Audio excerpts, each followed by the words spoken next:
Okay.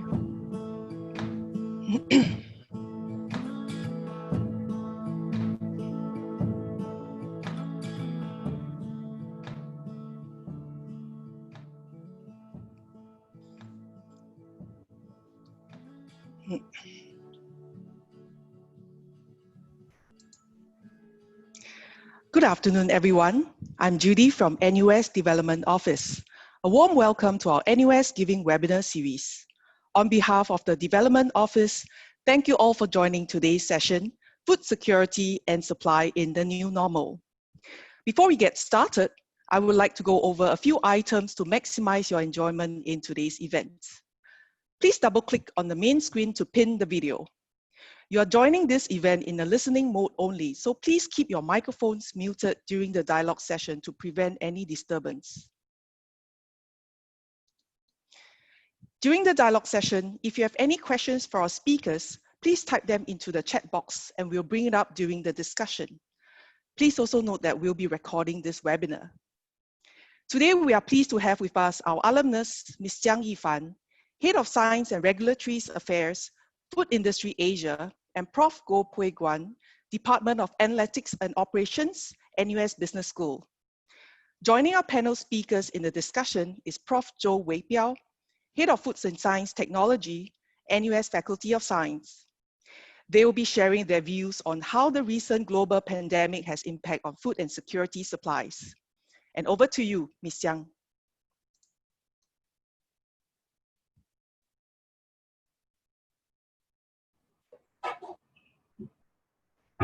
Thank you, Amanda, for the kind introduction, and a very good afternoon to everyone who are on the call today.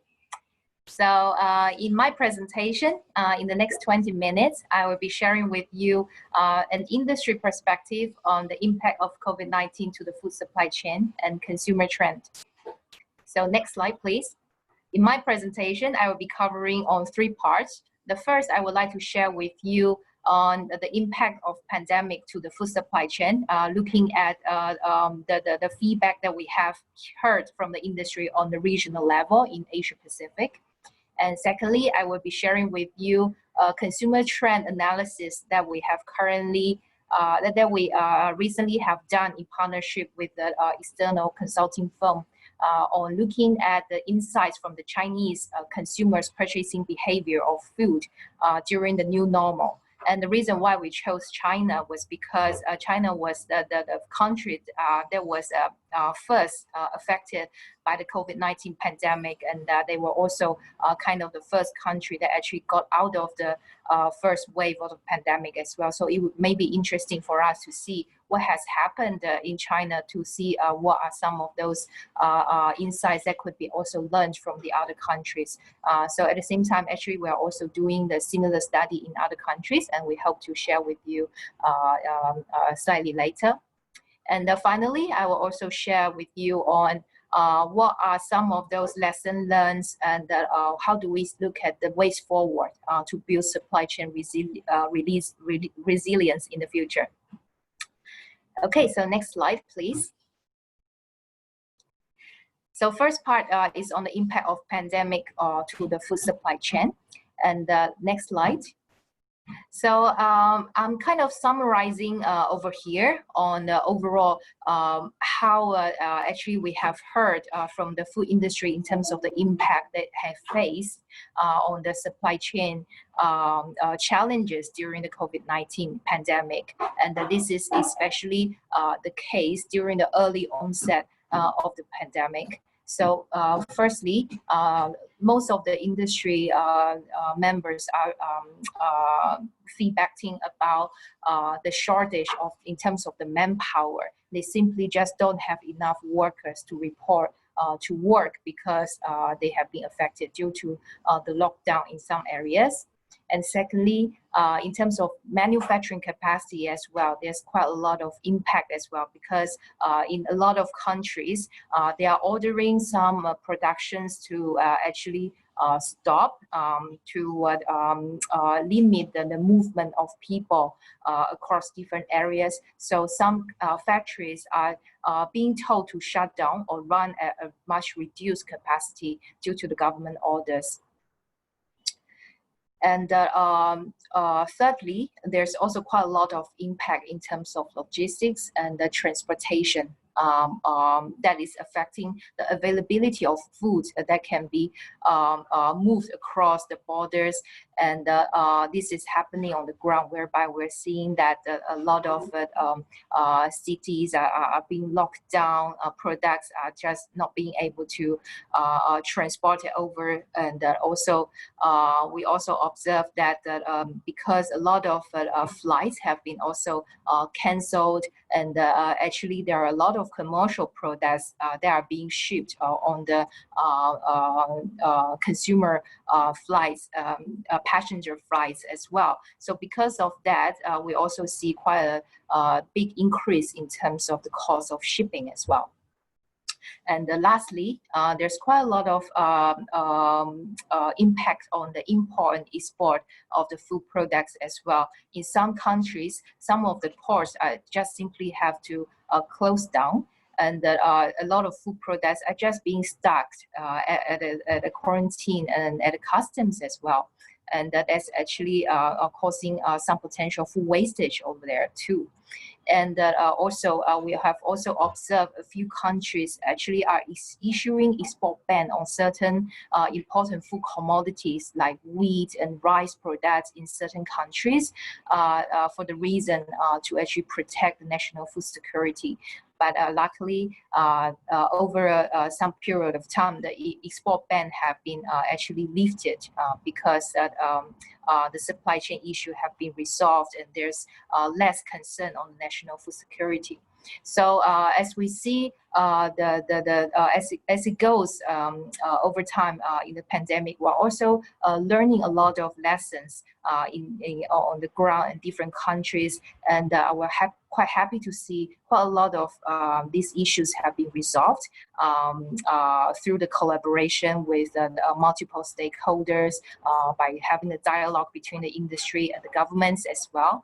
So luckily, so far we still don't face a shortage of food, and much of the food supply chain can be remained open as well. And the next slide. I would also like to share with you, besides on the supply chain issues we're facing, let's look at what are some of the challenges at the demand side as well. So firstly, there is a temporary surge of the food demand in many places that we can see.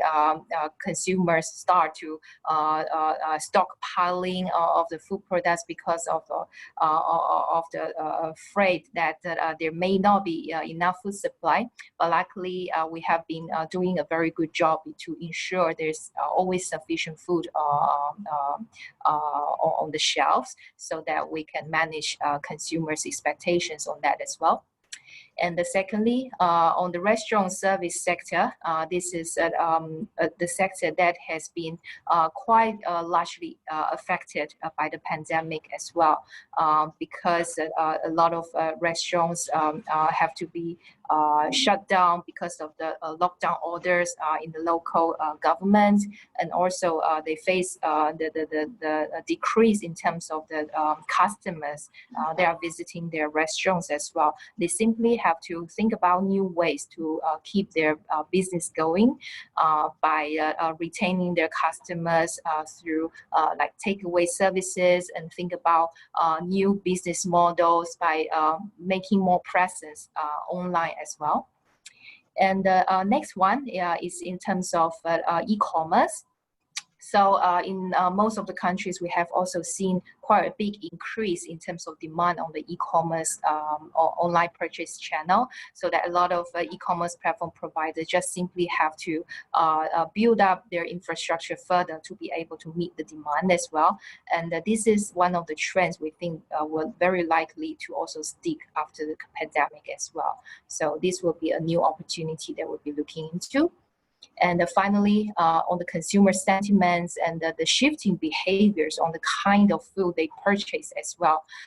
There's also quite interesting observation on consumers start to look at more foods that provide special functionalities, like boosting immunity. Yeah, is that really a trend that is going to stay after the pandemic as well? We're still not sure. So that it would be helpful for us to continue investigate into. So next session, I will be going into this study that we have recently done in terms of studying the consumer behavior during the pandemic, and looking into the case in China to see what are the interesting trends that we can observe, and probably some of them might be similar or completely different in other countries as well. So on the next slide, let me share with you on what is the methodology that is being used in this study. So we partner with this technology company, which is a consulting firm called AI Palette.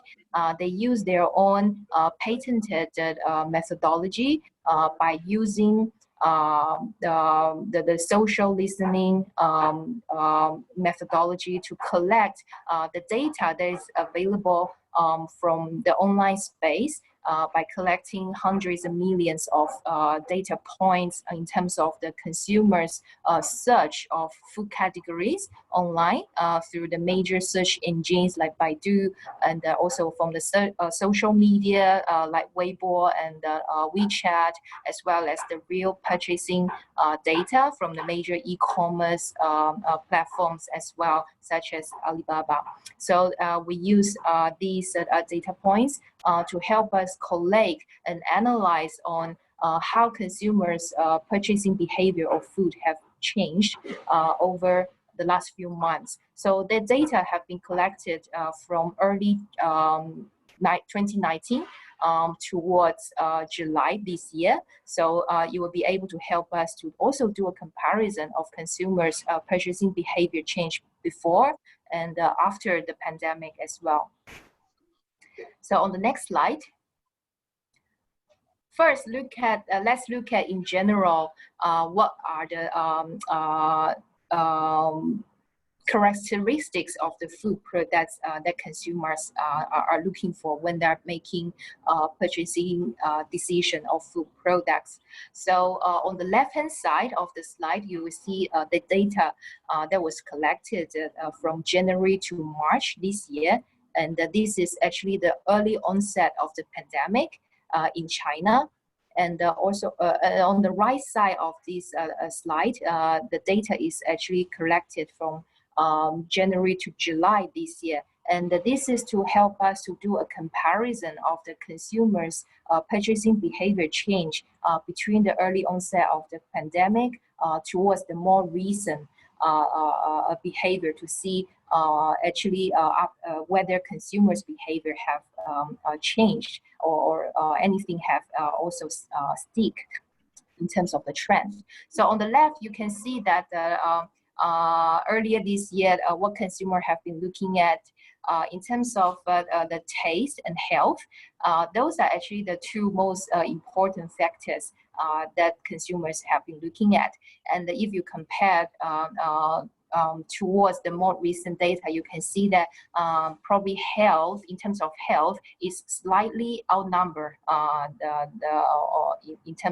as compared to considerations on taste. So very likely we think that health and taste will maintain to be the most important factor for consumers when they are buying food. And if you look at that further down on the list, actually a few different trends that are actually emerging.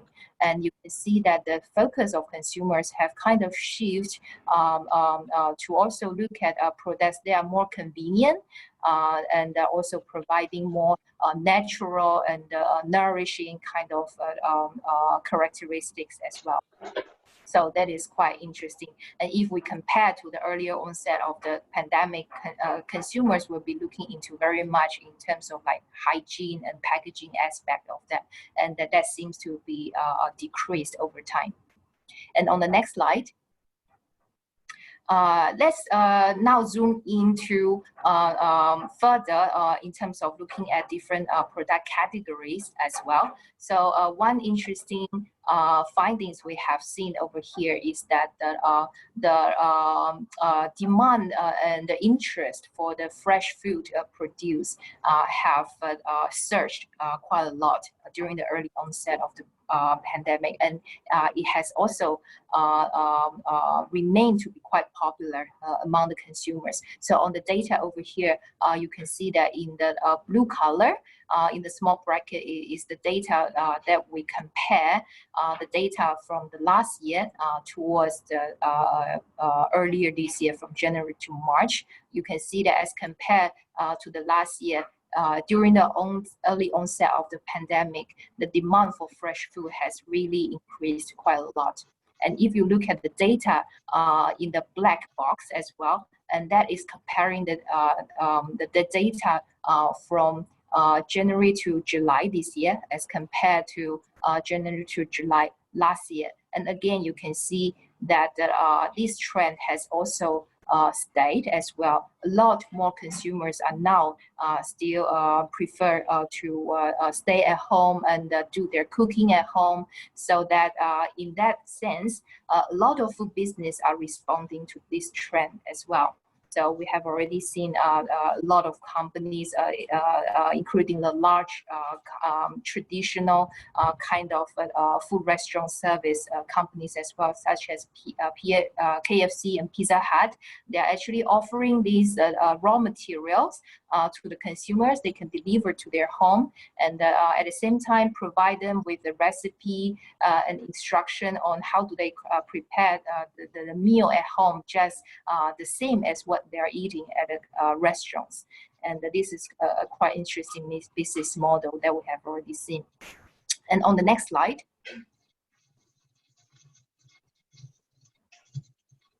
Next, please, Brandon. Okay.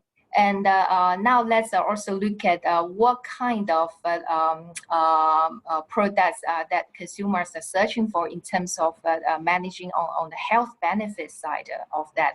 So we have seen that the Chinese consumers are showing quite a lot of interest in a wide variety of immunity boosting ingredients as well.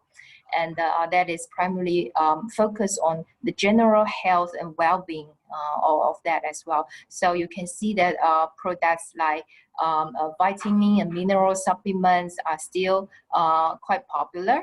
And there are also other kind of functional or traditional herbal ingredients that are also gaining popularity. Things like echinacea, green tea, ginseng, and even things like garlic supplement as well. So on the next slide, I would also like to share with you what is also happening in terms of the protein space as well. Because in the recent year, we have seen quite a lot of new products that are coming in to the market by providing an alternative source of protein to the consumers. And also during the pandemic, we have heard a lot of also issues about the difficulty of consumers getting access to animal proteins like pork and chicken products, because some of the wet markets are not operating, and some of the farms are also being affected and also not able to produce enough products to the market in time.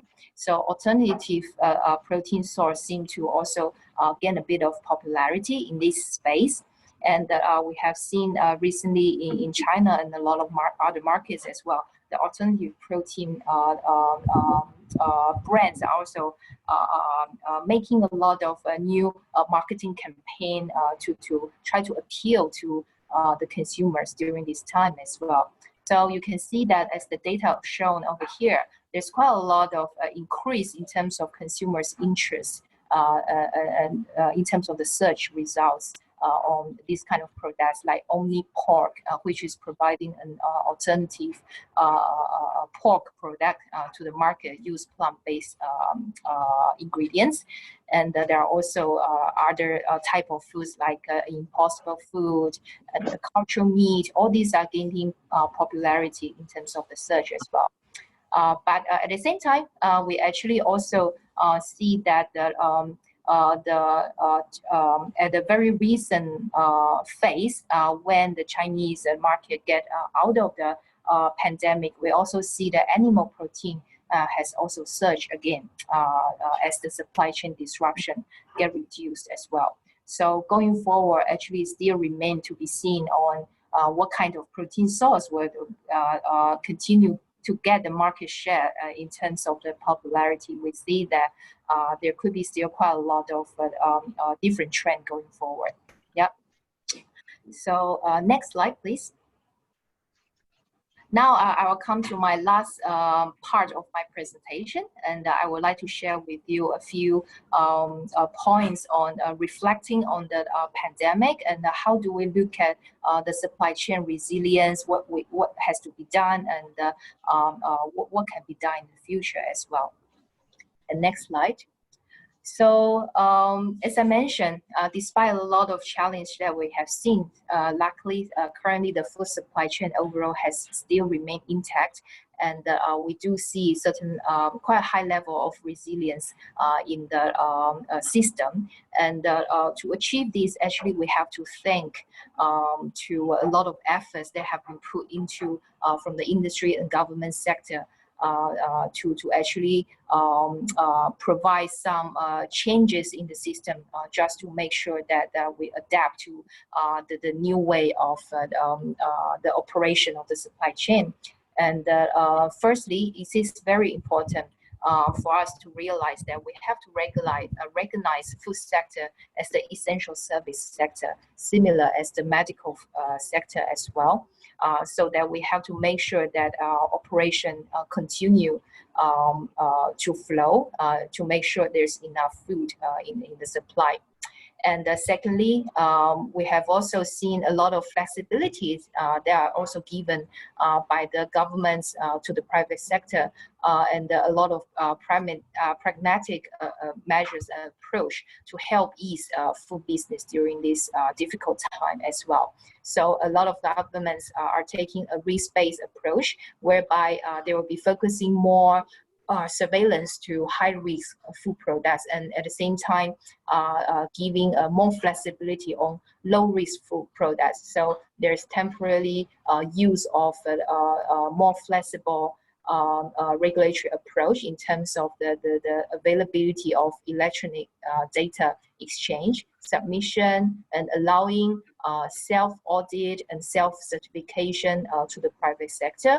So all these have been helping the business to keep going, and also to enhance their production to meet the increase in the market demand.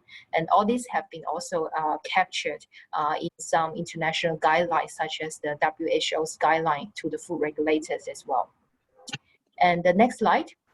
This is also my last slide, and I would like to share with you what should be the ways forward when we look at the building supply chain resiliency as well.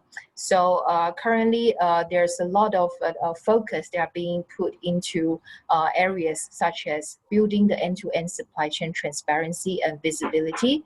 And these are the areas that will actually help enhance on the supply chain visibility, so that we'll be able to be more efficiently to mitigate the risk in the supply chain and know where to put our resource and how do we meet the supply and demand. And also in terms of supply chain diversification, this is also an area that will be gaining popularity as well, because relying on one single source of supply is unlikely to be the case, because there's higher risk that we're observing. So a lot of companies have started to look into building alternative resources and also gaining more source of supplies as well. And finally, we need to have also a conducive policy and regulatory environment to help us to enhance the system and have the collaboration among different sectors as well. So we still need flexible and pragmatic approach to support the food production, and as well as areas on innovation to produce new type of products and meet new demands as well. And we also need to build an emergency response plan to help us to better prepare for any future pandemic as well.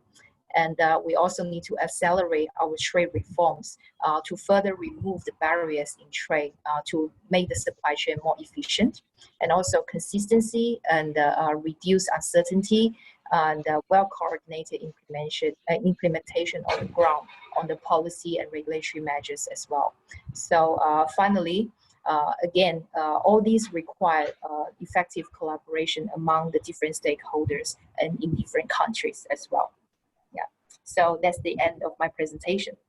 Now I would like to pass over to Prof. Go to share with us on his presentation. Over to you, Prof. Go.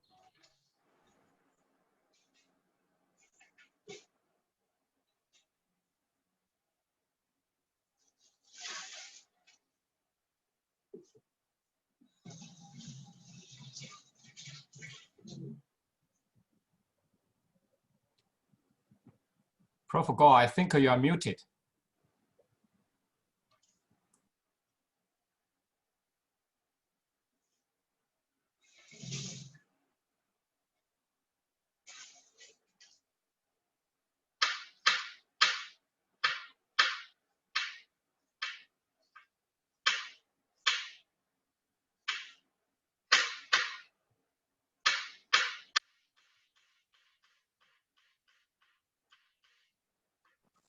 Hello.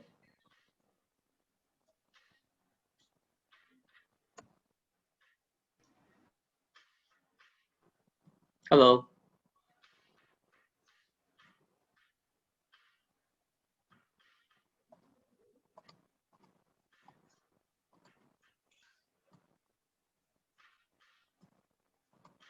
Can you hear me?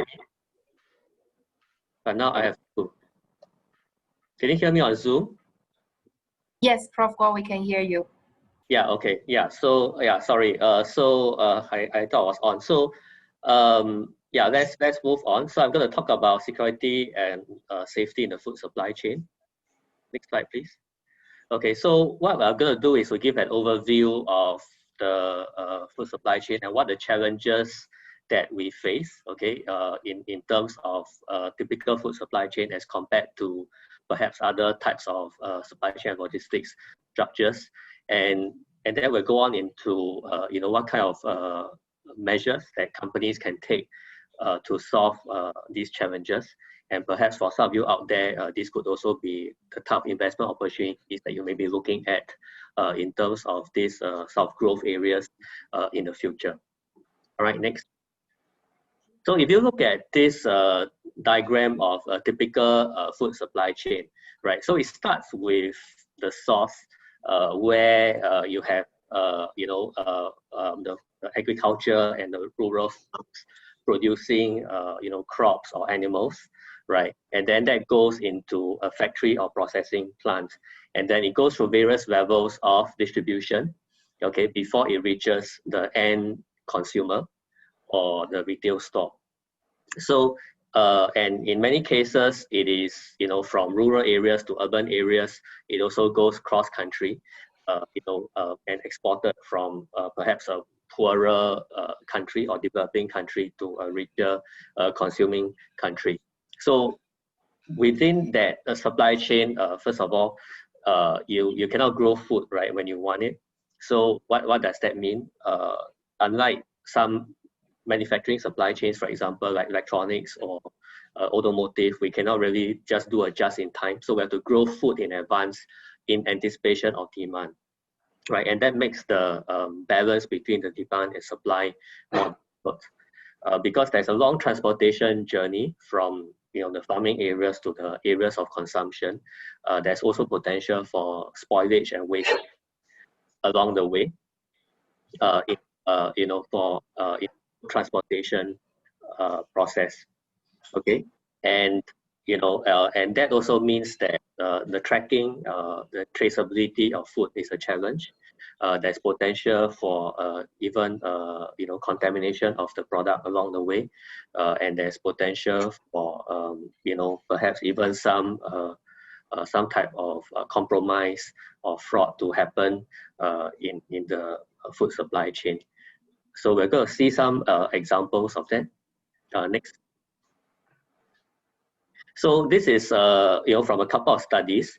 So if you look at the first article from Bloomberg, there is a United Nations study recently that showed that about 15% of food is actually wasted, before it reaches to the retail stores and to the consumers, and that represents around $400 billion of value. So that's a very, very big number. And a lot of that wastage, basically happens in the developing countries, right? Because there's lack of infrastructure, for the transportation and the preservation of food as it moves from the farms to, along the value chain to the retail store. There was a similar study that was done in Singapore, and they found that about 20%, of fresh food that is imported into Singapore is actually wasted or spoiled, right, before they reach to the consumers. So there is a high level of perishability for food products, because of the nature of the. Next.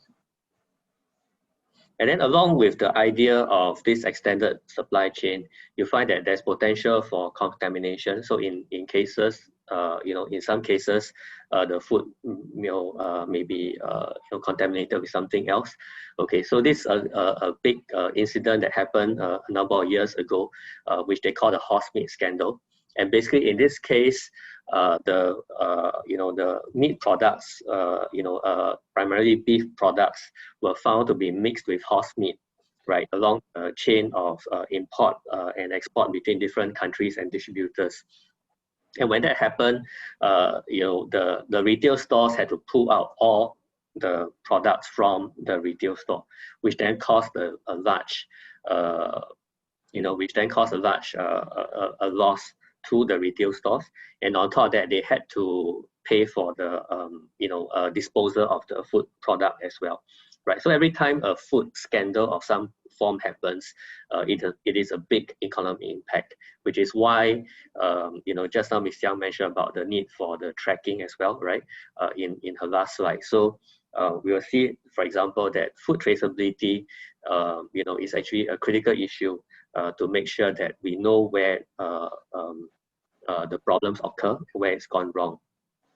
Even on this contamination, what you see, for example, is that in this horse meat scandal, the consumer behavior actually changes after. So it is not it's not just a short-term impact, but potentially a medium-term impact, right? Where for a period of time after the meat products found with horse meat, the consumers actually prefer to buy fresh meat from the markets rather than to buy processed food from the supermarkets.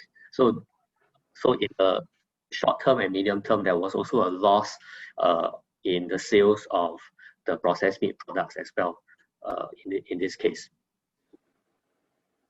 And then there are also incidents where companies or people may willfully actually make changes to the food labels or to hide information. So in a couple of cases that I'll just share with you over here. One is what happened with McDonald's in China a few years back. While their suppliers actually replaced expiry date labels for their burger meat products. So the food was actually about to expire, but they changed the expiry date with a new label, right? Eventually it was found out, and the supplier executives had to go to jail for that. Okay, but then what happened was, of course, that McDonald's also lost sales because people lost trust in the McDonald's products, right? And for a long period of time, they again had declining sales because people didn't dare to go back to the shops, to the fast food restaurants for a long period of time. And so it took time for McDonald's to recover even after this scandal had already been over. Okay, and the other example in this case is more recent, and this is a milk powder company in France, which is a large global company, Lactalis, and actually they found that it was the milk powder was contaminated with salmonella. The information wasn't disclosed immediately, and when some babies started falling sick, then there was an investigation, and the French government actually fined the company, for the late disclosure of that information. Next. So we can see that within the food supply chain, there are already existing challenges with the traceability and the risk management of that food supply, and the food source. Of course, the impact of COVID, at least in the short term and possibly in the medium term, makes it worse. Whether it's a temporary blip, we do not know yet, right? But it definitely forces both companies and governments to think about their diversification strategy and to think about their risk mitigation strategies. So just a couple of quick examples over here. When the lockdown happened, obviously food couldn't come, right? I think Ms. Tiang mentioned about that in her survey as well. So on top of that, you find that, for example, air freight rates were high because there's not enough passenger traffic. So food was also more expensive to transport to various locations over the world. With the lockdown, of course, a lot of these farms actually rely on migrant workers to do the harvesting. So food was actually wasted or spoiled as a result of not being able to harvest in time, because physically they were not able to get the workers into the farms to do the work. And with the safe distancing measures in place, even then it becomes less efficient, right? Even the meat processing plants in the US had a number of incidents where the meat packers were found with COVID-19, and then because of that, the factories had to shut down, right, as a result of that, and that caused further disruption to the food supply. So definitely a lot of temporary blips, and supply shortages that companies had to get around with, scramble to expedite the delivery and to keep up with, with the demand that was still existing out there. Okay, so what can companies do to solve some of these issues, right? And I'll run through some initiatives, different initiatives that companies can do to try and solve, some of these food access to food and getting food more efficiently. So over here, we see a couple of examples where can we, in some ways, shorten the food supply chain, right? So one way, of course, is to use vertical farming, where we have food sources that are grown in urban areas or closer to the urban areas, so that we do not need to transport over long distances and have the risk of spoilage of the product.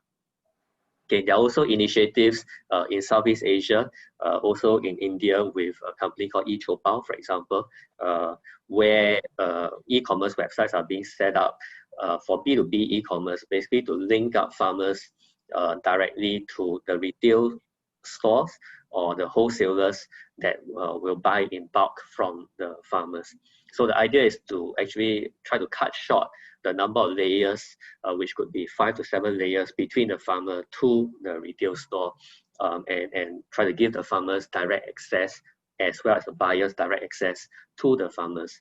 And this is mutually beneficial in many ways, because it also means that the farmers will get a higher price for their farm products, rather than trying to sell through multiple intermediaries which are marking up the product price all along the way.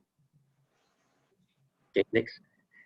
And then in the last couple of years, there are also initiatives to track the food supply chain using blockchain.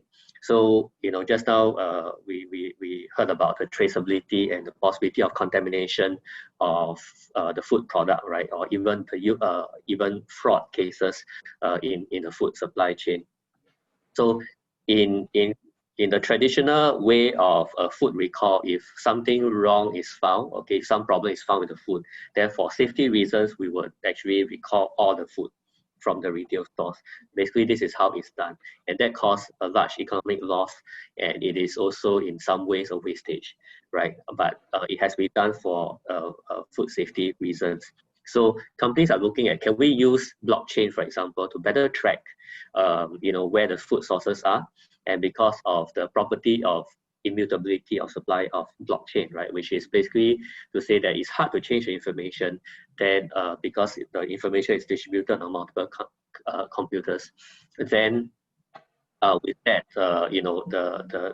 the potential for fraud becomes less. So many companies, including Walmart and companies in China like JD, Jingdong.com, are also using ways to exploring the use of blockchain to actually trace food sources and to prevent tampering of the food information. Okay, and just now we talked about lack of infrastructure, right, which cause food spoilage. So, cold chain is important, and companies are building up and building out cold chain infrastructure, which is primarily warehouses for storage. But in many cases, it could also be cold trucking that have temperature control in order to reduce the spoilage along the way. Can we do food on demand? So this is a quotation from Winston Churchill. Several decades ago, people already had the idea, right, that, can we actually make what we want to eat rather than, make the whole thing? So can we apply manufacturing standards to food production rather than the traditional agriculture methods that we're using right now? And so over here we see a couple of examples. So one is, of course, using sort of plant-based substitutes like soybeans and other plant-based protein substitutes, to actually make meat substitute, right, rather than having to grow a whole cow, whole pig, or whole chicken. And then the other initiative that companies are embarking on is to grow cells in the lab, right, and use that to build up a meat product by cultivating cells in the lab. So it's actually using a manufacturing technique, right, a mass manufacturing technique to really make a product, so to speak, and make a food supply. And then coming to that, we also have 3D printing. So if you look at, the use of lab-based techniques to manufacture food, typically you'll see that it's sausages or meat patties, because these do not require much shipping, right? Because when you're forming cells on top of each other, and layering them on top of each other, it's very difficult to form different shapes, right, and the right shapes. So 3D printing is also a way that we can actually form the shapes that we want. So for example, in this case, you see an example of sushi that is manufactured by printing, right? So that also allows us to customize our food and make our food on demand and in the sort of form that the consumer likes to see.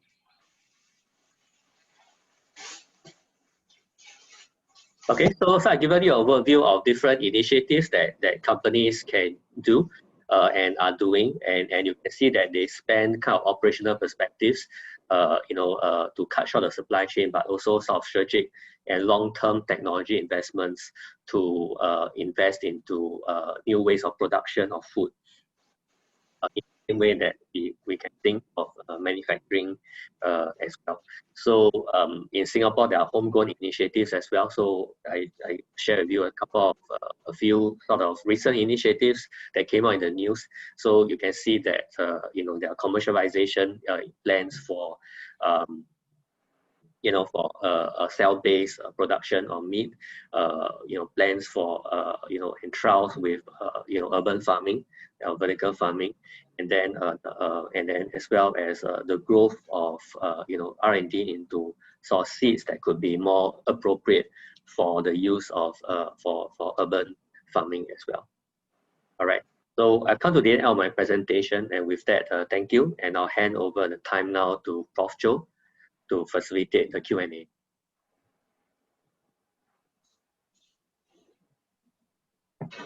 Thank you very much, Professor Goh and Ms. Jiang, for the excellent sharing. We learn a lot about not only what's happening in Singapore, but also in other parts of the world. And not only during the COVID-19 pandemic, but also what happened before or in the last couple of years in terms of a trend.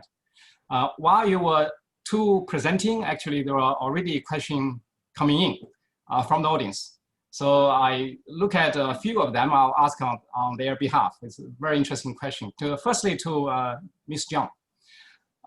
You showed data from China, which indicated during the pandemic, there was a surge in terms of demand of plant-based protein or in general, plant-based food.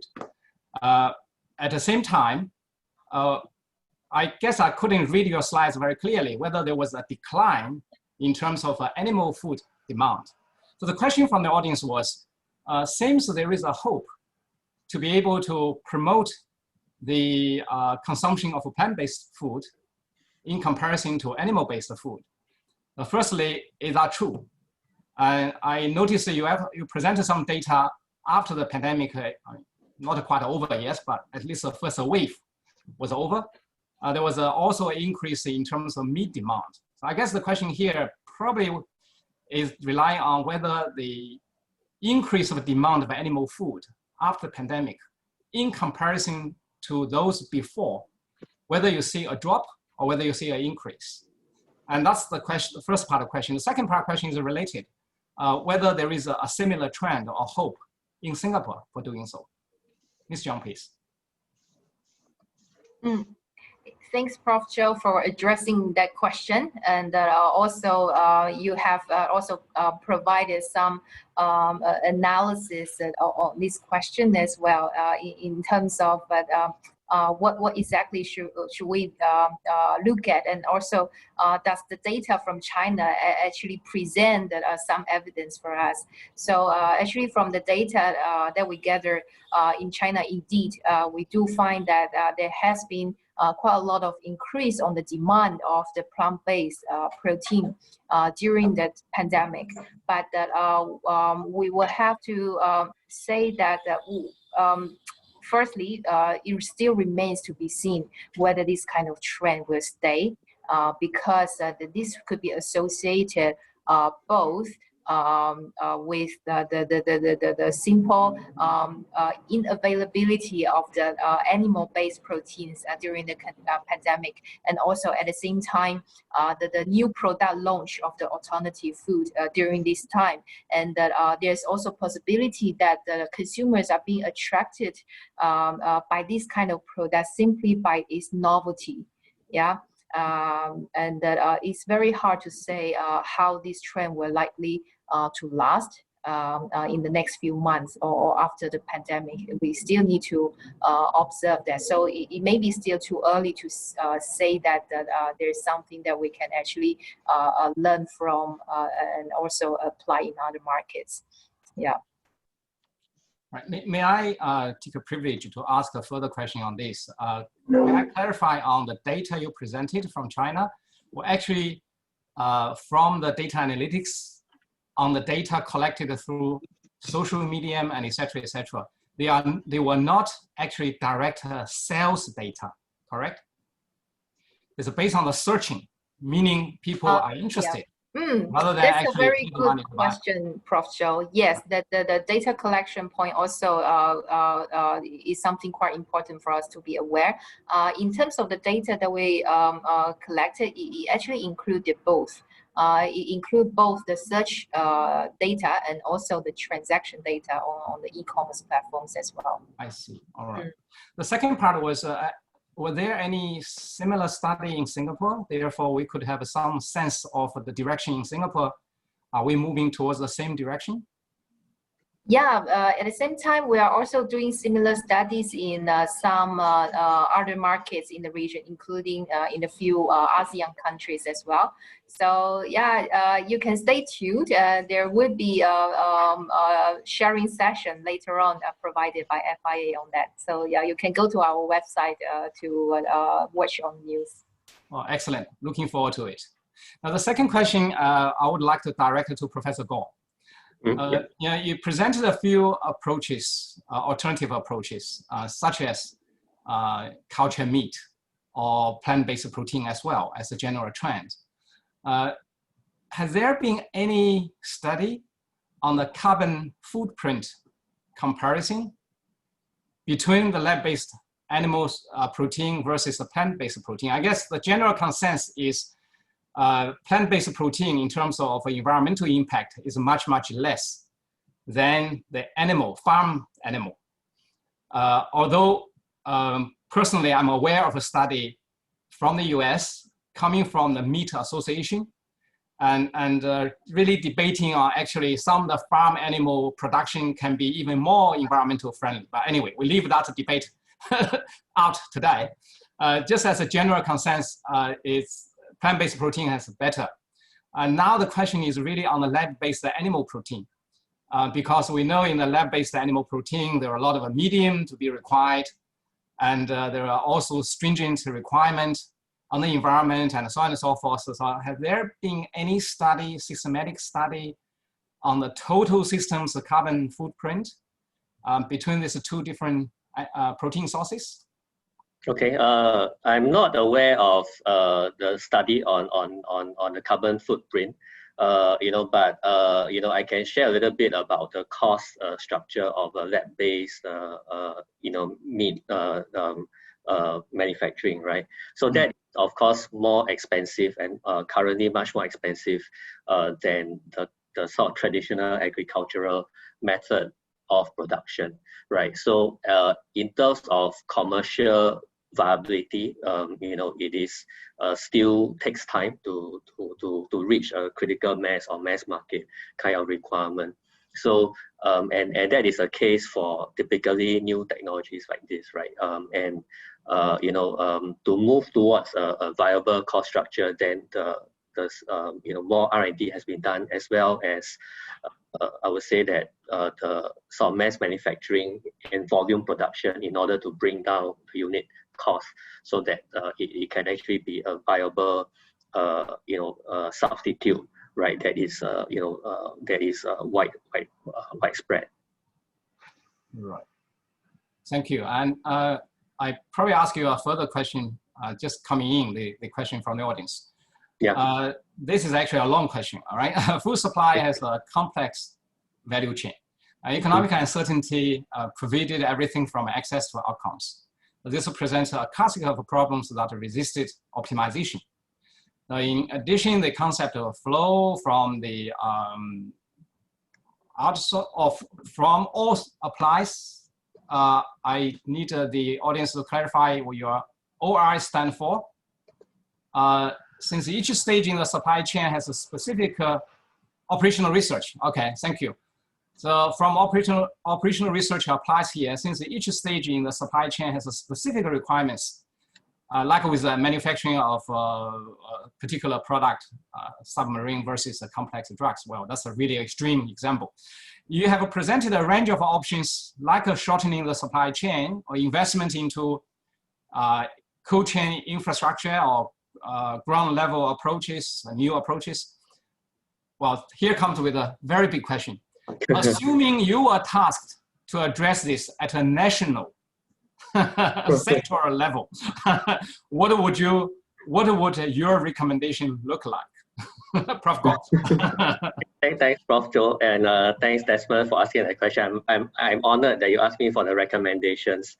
So yeah, so let me just share some thoughts around this, right?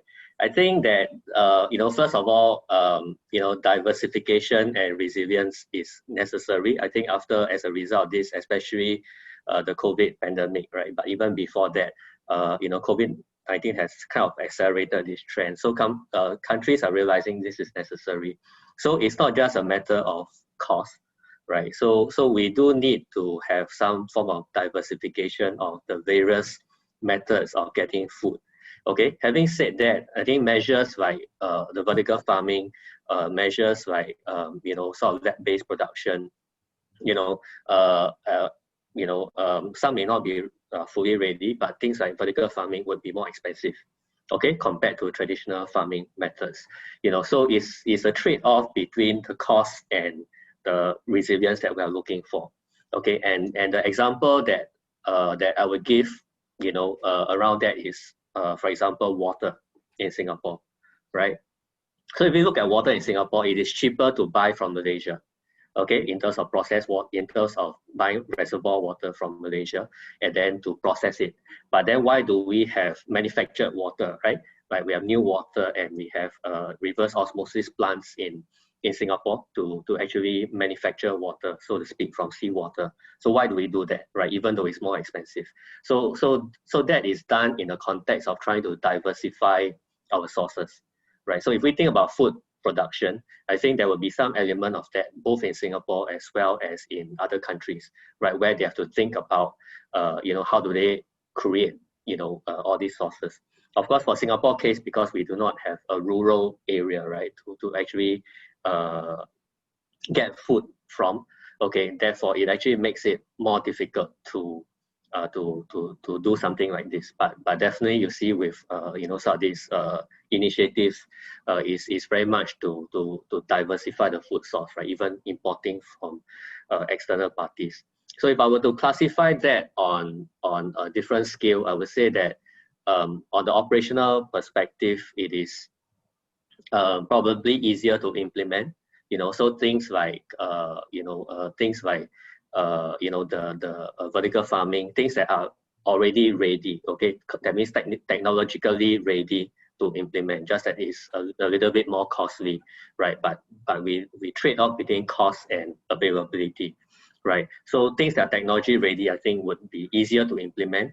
And then operational, you mentioned about OR, so perhaps things like you know, improving efficiency of supply chains, right? So that will be initiatives like cold chain infrastructure, for example, or initiatives like you know, e-commerce purchasing, right? Where we are improving the efficiency of the food supply chain. So those things are possible because those are technologically ready and or involving sort of more commercial or business perspective to implement, right? So that can be done, I think, relatively more quickly.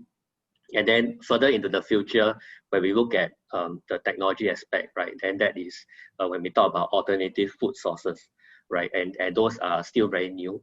Okay, so if we think about commercialization and large-scale production of alternative food sources, I think the world or companies are just starting on it, right? So that those type of technology-driven solutions may take a little bit more time to implement, while companies are still experimenting with that. Thank you. I think I certainly agree. Food as a national security issue, you're not only looking at the price, but also availability at a critical time. So for that, perhaps it's strategically, we should have a big investment as well. And on the other hand, all the technology, the cost are actually depending on the stage of maturity of the technology, as well as the size. So when we later on we scale up, some of the technology can provide a much cheaper source, I guess. There are quite a number of other questions. I also am conscious of the time. Now we are already up to the time we're supposed to finish. Although I get a permission from the organizer, we can have another 5 to 10 minutes if both of you and the audience don't mind. So I want to take the opportunity to also introduce another factor. You know, in both of your presentation, you talk about how the stability of the supply and how much people want to actually store food. So one of the biggest issues is obviously the shelf life of food. Through this pandemic, I think it's become very clear a longer shelf life of food or technology converting a short shelf life of food into a longer shelf life of food is going to be a very strategic direction for us to go. And that is actually the core of food science and technology. You know, as a head of the department, I cannot help, I have to point that out. You know, a biggest task for people to start a food science and technology the study is to how to keep the food literally, ideally, can be kept forever, which is what canning was invented about. Okay, but now we have a more variety of a form of different type of food, but shelf life extension is always one of the key elements. So considering the time, I think there is another question which is very interesting, but I guess we all support our government's initiative and objective of achieving 30% of nutritional requirements by 2030, knowing as a 30 by 30. And the question coming from the audience, I'm not sure whether it's we are able to answer this, is can we really produce 30% of our food by 2030? If you allow me, I think on behalf of the on behalf of the panel, I should say, well, with our government careful planning and investment, as well as our, all the support from the scientific community, the industry community, we should be able to produce that much. It's not every item, every category. But remember, it's a 30% of a nutritional requirement. Not saying every commodity, every type of meat, every type of a grain, every type of fruits. Okay, we are not talking about that. It's 30% of the total. I think we can achieve it. I hope our two speakers also agree. Right, Prof. Joe, if I may add on to that Please. as well. Yeah. Yes, one thing to be mindful is also the Singapore strategy is to produce 30% of the nutrition need. Yeah, not the actual food product. So right. That's a slight nuance that we need to be aware of. Yeah, and also I think this also kind of linked to the next question that we see over here. How can the Singapore local food manufacturers compete with the overseas manufacturers as well in terms of the cost? And I think there are some areas that it's just simply quite impossible for us to compete on the cost of the products as well. But I think for Singapore, what we're looking at is the competitive advantage that Singapore is having in terms of the overall services that is provided from the environment to the business. So we have to look at a lot of areas to make the business investment viable. So, for example, an area that we're increasingly is observing is more companies are willing to invest into Singapore in terms of their regional R&D center to do more innovation activities into Singapore. And I think that's a really strategic point we're taking because Singapore provide a lot of support in terms of things like IP support and the technology and also the capability for them to see how they can actually use this to scale up in other countries as well. So in that sense, I think that we may need to look at our strategy a bit differently to see how do we really utilize the strength that Singapore has. Thank you. I noticed there are quite a number of questions remain to be answered. I believe both of you wouldn't mind afterwards if the audience come with a question email to two of you and you would be happy to provide answers? Because it's impossible for us to answer all of them within the short time. Sorry, Professor Chow, yeah. do I just jump in just for a very quick 1 minute sharing regarding just now how you talk about 30-30. That is very interesting topic, and in fact the industry, I'm in the industry and we are also trying to very hard to help Singapore to gain this push. And I'm very happy to say that recently the minister himself has already said one thing, and that these few words are very important. He said mindset change for the whole industry, in the farming industry particularly. Now, the mindset change I like to share is that in more than 10 to 15 years ago, I've even said that we should do our own farming. So much so that I was sharing the fact that we were actually net exporter, for example, of pork. Pork was something that we need, but end up we became a net importer. Now, we were exporting to Malaysia in the early 80s to close to 90s. So when I proposed that we should be self-sufficient, or at least for certain product, I even suggested perhaps we could even rear our own pigs. But there was a shock, by the up. Yeah, everybody's still laughing. How can Singapore be rearing pigs? And I said, why not? You can have a multi-story farm. If you can make the neighbors happy, you can do. Sure. Yeah. Not only neighbors happy, very happy. Yeah. So but that's a good point. That's a good point. Multi-story pork, pig rearing farm, And when I say that, less than 5 years later, China, being such a large country, they are doing 10-story, multi-story pig farm. And pig farm is no different from rearing human beings, having like a HDB, you know. Pigs are very intelligent. And the fact that pigs waste, because that was the concern, is that very smelly, you know, everybody very angry with pig waste and so forth. But actually, pig waste is gold. The waste of pig now can be used to make into energy. So there is a circularity, so-called economy going on. And if we could really rethink mindset change, one day, I hope we would have our own multi-story, whether pig farm or chicken farm or whatever farm. That's a good point.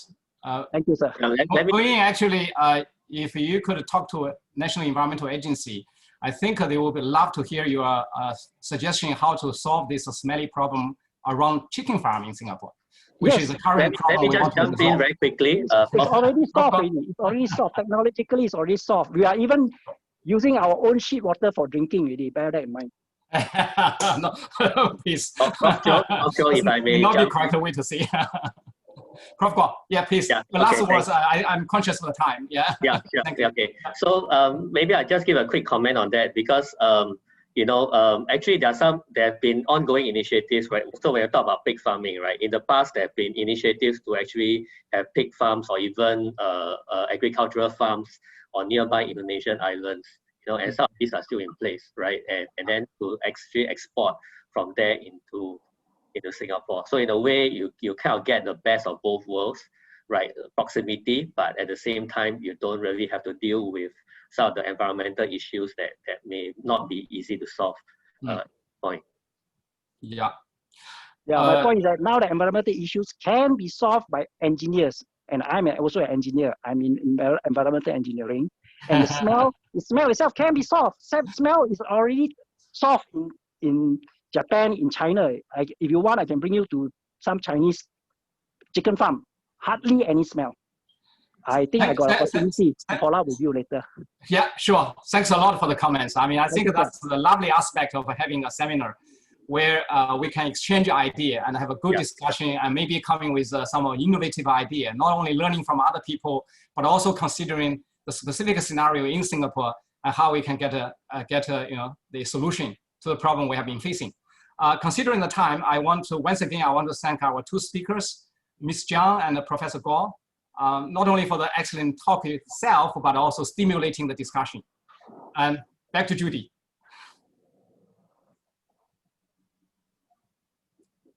You're muted, Judy.